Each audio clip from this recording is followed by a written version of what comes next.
Numbers 31. Then the Lord said to Moses, "On behalf of the people of Israel, take revenge on the Midianites for leading them into idolatry. After that, you will die and join your ancestors." So Moses said to the people, "Choose some men and arm them to fight the Lord's war of revenge against Midian. From each tribe of Israel send 1,000 men into battle." So they chose 1,000 men from each tribe of Israel, a total of 12,000 men armed for battle.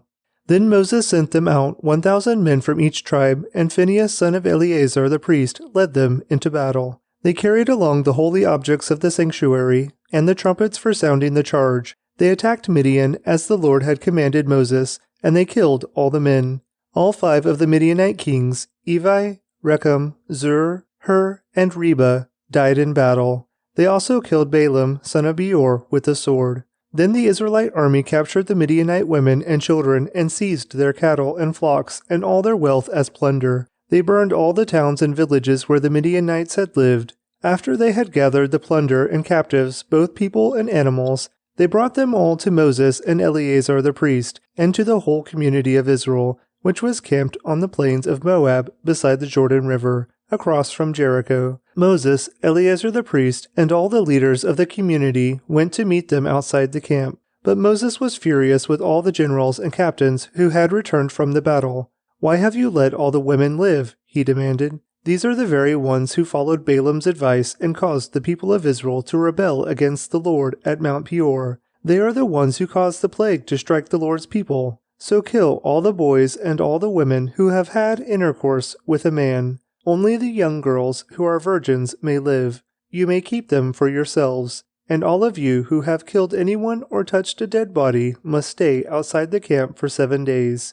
You must purify yourselves and your captives on the 3rd and 7th day. Purify all your clothing too, and everything made of leather, goat hair, or wood." Then Eleazar the priest said to the men who were in battle, "The Lord has given Moses this legal requirement. Anything made of gold, silver, bronze, iron, tin, or lead, that is, all metals that do not burn, must be passed through fire in order to be made ceremonially pure. These metal objects must then be further purified with the water of purification, but everything that burns must be purified by the water alone.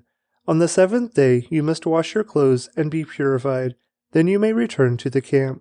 And the Lord said to Moses, "You and Eleazar the priest and the family leaders of each tribe are to make a list of all the plunder taken in the battle, including the people and animals. Then divide the plunder into 2 parts, and give half to the men who fought the battle and half to the rest of the people.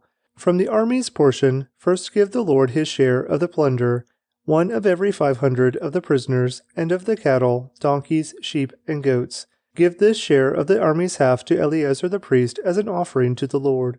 From the half that belongs to the people of Israel, take 1 of every 50 of the prisoners, and of the cattle, donkeys, sheep, goats, and other animals. Give this share to the Levites, who are in charge of maintaining the Lord's tabernacle." So Moses and Eleazar the priest did as the Lord commanded Moses. The plunder remaining from everything the fighting men had taken totaled 675,000 sheep and goats, 72,000 cattle, 61,000 donkeys, and 32,000 virgin girls. Half of the plunder was given to the fighting men. It totaled 337,500 sheep and goats, of which 675 were the Lord's share, 36,000 cattle, of which 72 were the Lord's share, 30,500 donkeys, of which 61 were the Lord's share, and 16,000 virgin girls, of whom 32 were the Lord's share. Moses gave all the Lord's share to Eleazar the priest, just as the Lord had directed him.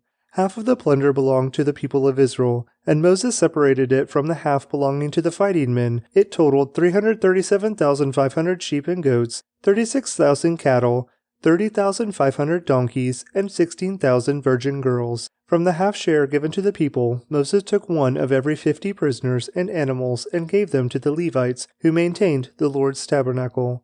All this was done as the Lord had commanded Moses. Then all the generals and captains came to Moses and said, "We, your servants, have accounted for all the men who went out to battle under our command. Not one of us is missing. So we are presenting the items of gold we captured as an offering to the Lord from our share of the plunder, armbands, bracelets, rings, earrings, and necklaces." This will purify our lives before the Lord and make us right with Him." So Moses and Eleazar the priest received the gold from all the military commanders, all kinds of jewelry and crafted objects. In all, the gold that the generals and captains presented as a gift to the Lord weighed about 420 pounds. All the fighting men had taken some of the plunder for themselves. So Moses and Eleazar the priest accepted the gifts from the generals and captains and brought the gold to the tabernacle as a reminder to the Lord that the people of Israel belonged to Him. Numbers 32.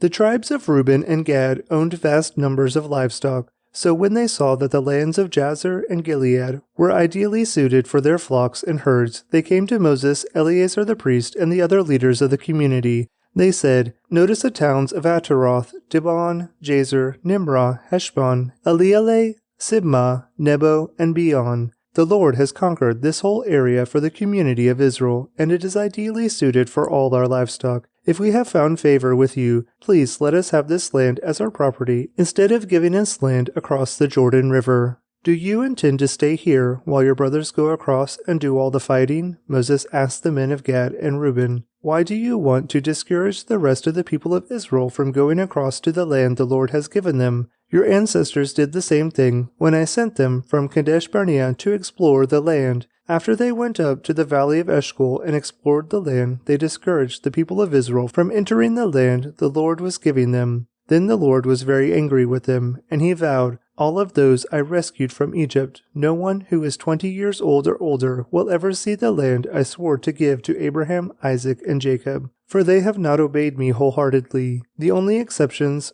Caleb, son of Jephunneh, the Kenizzite, and Joshua, son of Nun, for they have wholeheartedly followed the Lord. The Lord was very angry with Israel and made them wander in the wilderness for 40 years, until the entire generation that sinned in the Lord's sight had died. But here you are, a brood of sinners, doing exactly the same thing. You are making the Lord even angrier with Israel. If you turn away from Him like this, and He abandons them again in the wilderness, you will be responsible for destroying this entire nation." But they approached Moses and said, "We simply want to build pens for our livestock and fortified towns for our wives and children. Then we will arm ourselves and lead our fellow Israelites into battle until we have brought them safely to their land. Meanwhile, our families will stay in the fortified towns we build here, so they will be safe from any attacks by the local people. We will not return to our homes until all the people of Israel have received their portions of the land. But we do not claim any of the land on the other side of the Jordan. We would rather live here on the east side and accept this as our grant of land." Then Moses said,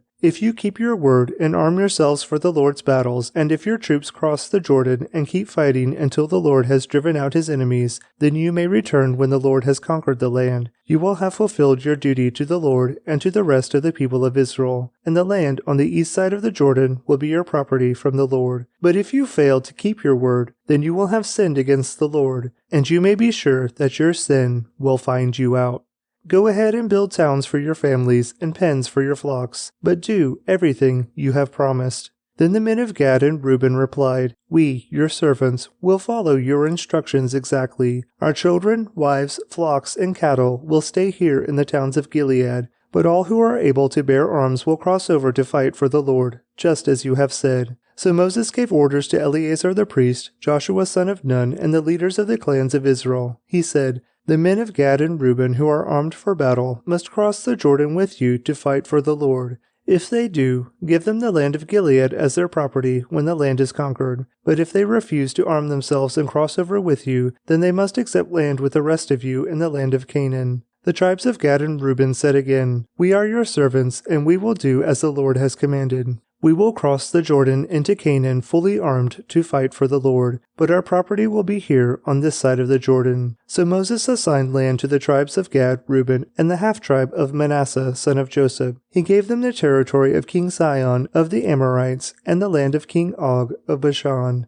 the whole land with its cities and surrounding lands. The descendants of Gad built the towns of Dibon, Ataroth, Aroer, Atroth-Shophan, Jazer, Jogbehah, Beth Nimrah, and Beth Haran. These were all fortified towns with pens for the flocks. The descendants of Reuben built the towns of Heshbon, Elilah, Kiriathaim, Nebo, Baal-meon, and Sibmah. They changed the name of some of the towns they conquered and rebuilt. Then the descendants of Machir of the tribe of Manasseh went to Gilead and conquered it, and they drove out the Amorites living there. So Moses gave Gilead to the Machirites, descendants of Manasseh, and they settled there. The people of Jair, another clan of the tribe of Manasseh, captured many of the towns in Gilead and changed the name of that region to the towns of Jair. Meanwhile, a man named Nobah captured the town of Kenath and its surrounding villages, and he renamed that area Nobah after himself. Numbers 33.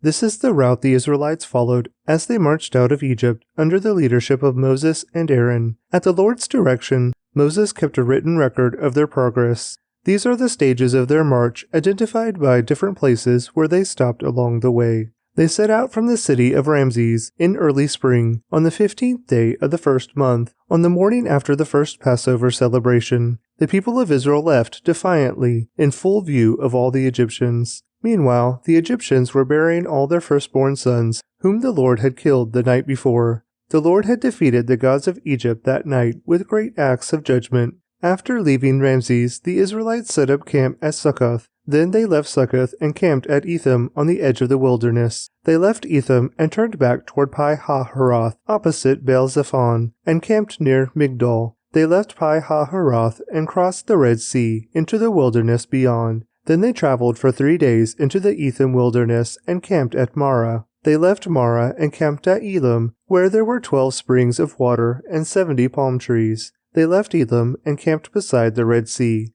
They left the Red Sea and camped in the wilderness of Sin. They left the wilderness of Sin and camped at Dophkah. They left Dophkah and camped at Alush. They left Alush and camped at Rephidim, where there was no water for the people to drink. They left Rephidim and camped in the wilderness of Sinai. They left the wilderness of Sinai and camped at Kibroth-hattaavah. They left Kibroth-hattaavah and camped at Hazeroth. They left Hazeroth and camped at Rithmah. They left Rithmah and camped at Rimmon-Perez. They left Rimmon-Perez and camped at Libnah. They left Libnah and camped at Risa. They left Risa and camped at Kehelathah. They left Kehelathah and camped at Mount Shepher. They left Mount Shepher and camped at Heradah. They left Heradah and camped at Machaloth. They left Machaloth and camped at Tahath. They left Tahath and camped at Terah. They left Terah and camped at Mithkah. They left Mithkah and camped at Hashmonah. They left Hashmonah and camped at Moseroth. They left Moseroth and camped at Bene Jaakan. They left Bene Jaakan and camped at Hor Haggad. They left Hor Haggad and camped at Jothbadah. They left Jothbadah and camped at Abranah. They left Abranah and camped at Ezion-Geber. They left Ezion-Geber and camped at Kadesh in the wilderness of Zin. They left Kadesh and camped at Mount Or, at the border of Edom. While they were at the foot of Mount Or, Aaron the priest was directed by the Lord to go up the mountain, and there he died.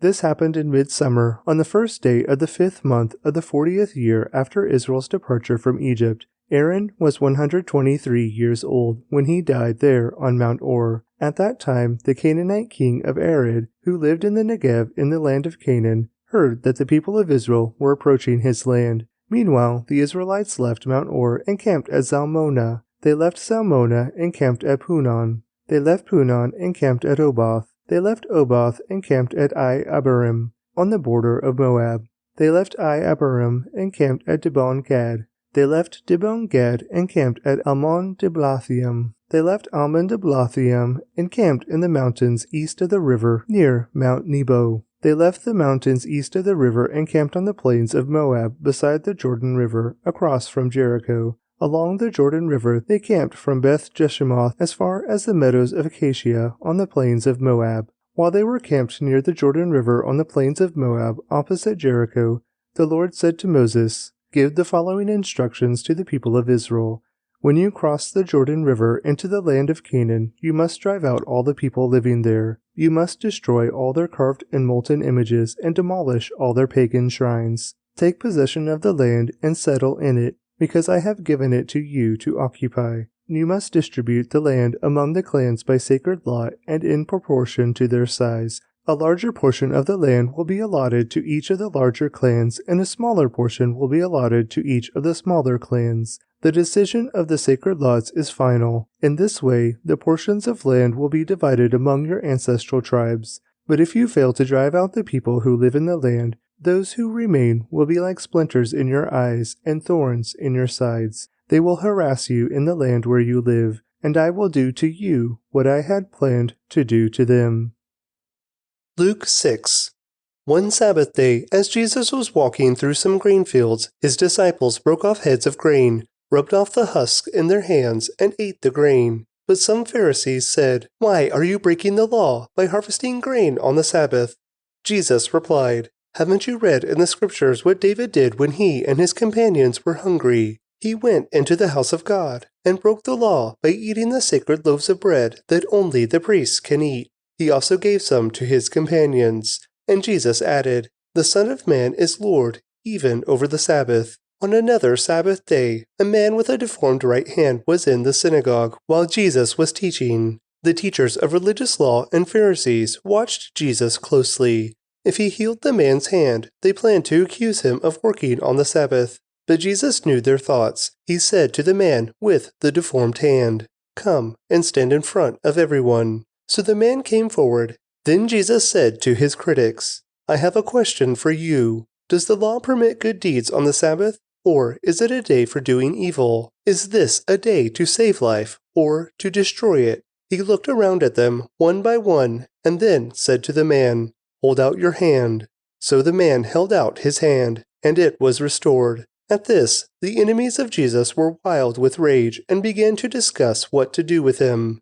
One day, soon afterward, Jesus went up on a mountain to pray, and he prayed to God all night. At daybreak he called together all of his disciples and chose 12 of them to be apostles. Here are their names: Simon, whom he named Peter; Andrew, Peter's brother; James, John, Philip, Bartholomew, Matthew, Thomas; James, son of Alphaeus; Simon, who was called the Zealot; Judas, son of James; Judas Iscariot, who later betrayed him. When they came down from the mountain, the disciples stood with Jesus on a large level area, surrounded by many of his followers and by the crowds. There were people from all over Judea, and from Jerusalem, and from as far north as the seacoast of Tyre and Sidon. They had come to hear him and to be healed of their diseases, and those troubled by evil spirits were healed.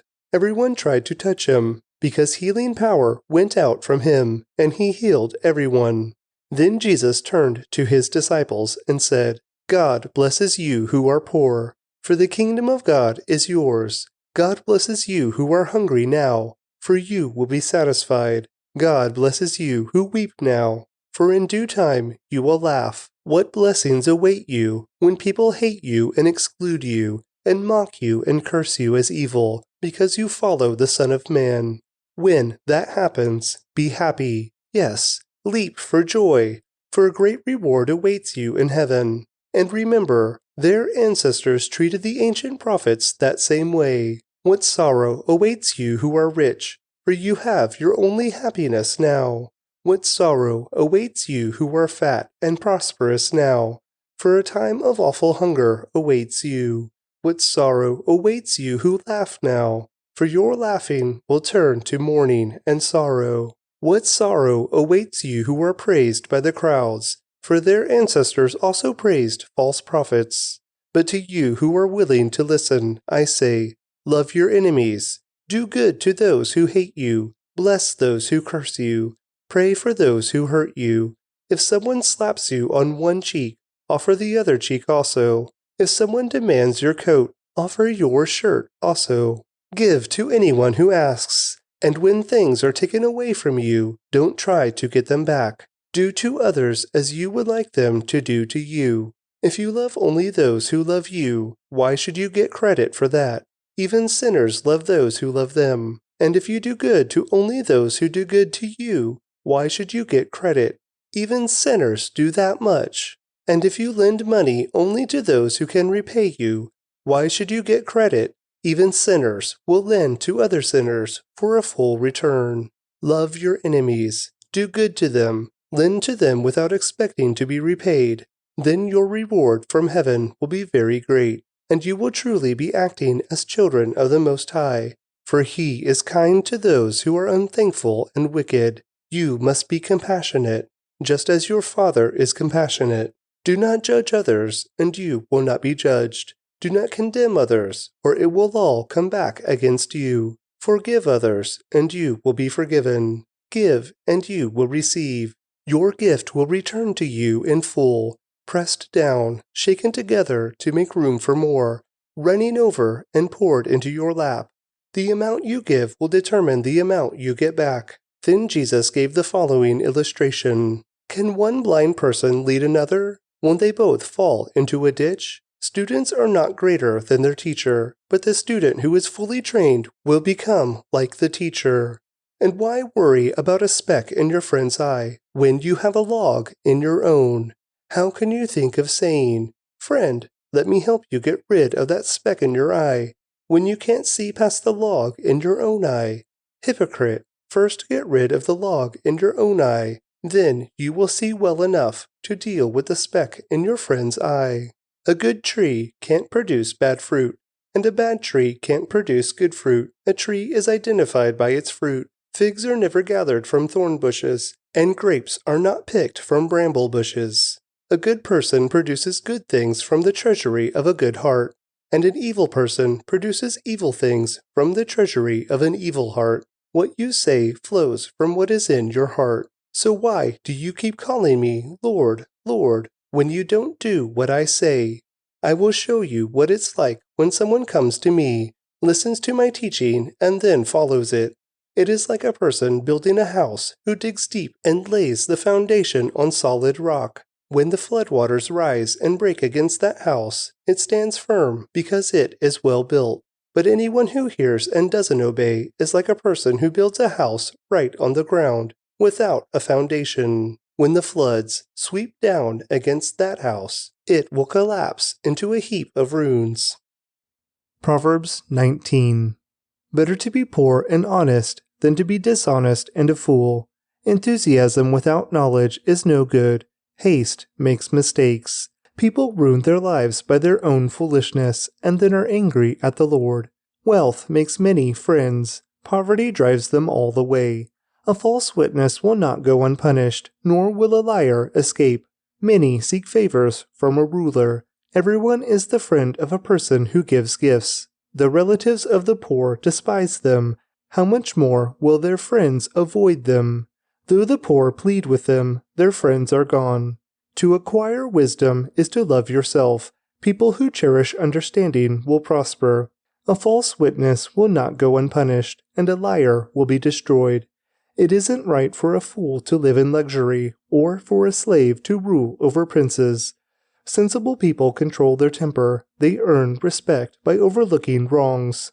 The king's anger is like a lion's roar, but his favor is like dew on the grass. A foolish child is a calamity to a father. A quarrelsome wife is as annoying as a constant dripping. Fathers can give their sons an inheritance of houses and wealth, but only the Lord can give an understanding wife. Lazy people sleep soundly, but idleness leaves them hungry. Keep the commandments and keep your life. Despising them leads to death. If you help the poor, you are lending to the Lord, and He will repay you. Discipline your children while there is hope, otherwise you will ruin their lives. Hot-tempered people must pay the penalty. If you rescue them once, you will have to do it again. Get all the advice and instruction you can, so you will be wise the rest of your life. You can make many plans, but the Lord's purpose will prevail. Loyalty makes a person attractive. It is better to be poor than dishonest. Fear of the Lord leads to life, bringing security and protection from harm. Lazy people take food in their hand, but don't even lift it to their mouth. If you punish a mocker, the simple-minded will learn a lesson. If you correct the wise, they will be all the wiser. Children who mistreat their father or chase away their mother are an embarrassment and a public disgrace. If you stop listening to instruction, my child, you will turn your back on knowledge. A corrupt witness makes a mockery of justice. The mouth of the wicked gulps down evil. Punishment is made for mockers, and the backs of fools are made to be beaten. Psalm 50, a psalm of Asaph. The Lord, the Mighty One, is God, and He has spoken. He has summoned all humanity from where the sun rises to where it sets. From Mount Zion, the perfection of beauty, God shines in glorious radiance. Our God approaches, and He is not silent. Fire devours everything in His way, and a great storm rages around Him. He calls on the heavens above and earth below to witness the judgment of His people. Bring my faithful people to me, those who made a covenant with me by giving sacrifices. Then let the heavens proclaim His justice, for God Himself will be the judge. Interlude. O my people, listen as I speak. Here are my charges against you, O Israel. I am God, your God. I have no complaint about your sacrifices or the burnt offerings you constantly offer. But I do not need the bulls from your barns or the goats from your pens, for all the animals of the forest are mine, and I own the cattle on 1,000 hills. I know every bird on the mountains, and all the animals of the field are mine. If I were hungry, I would not tell you, for all the world is mine and everything in it. Do I eat the meat of bulls? Do I drink the blood of goats? Make thankfulness your sacrifice to God, and keep the vows you made to the Most High. Then call on me when you are in trouble, and I will rescue you, and you will give me glory. But God says to the wicked, why bother reciting my decrees and pretending to obey my covenant? For you refuse my discipline and treat my words like trash. When you see thieves, you approve of them, and you spend your time with adulterers. Your mouth is filled with wickedness, and your tongue is full of lies. You sit around and slander your brother, your own mother's son. While you did all this, I remained silent, and you thought I didn't care. But now I will rebuke you, listing all my charges against you. Repent, all of you who forget me, or I will tear you apart, and no one will help you. But giving thanks is a sacrifice that truly honors me. If you keep to my path, I will reveal to you the salvation of God.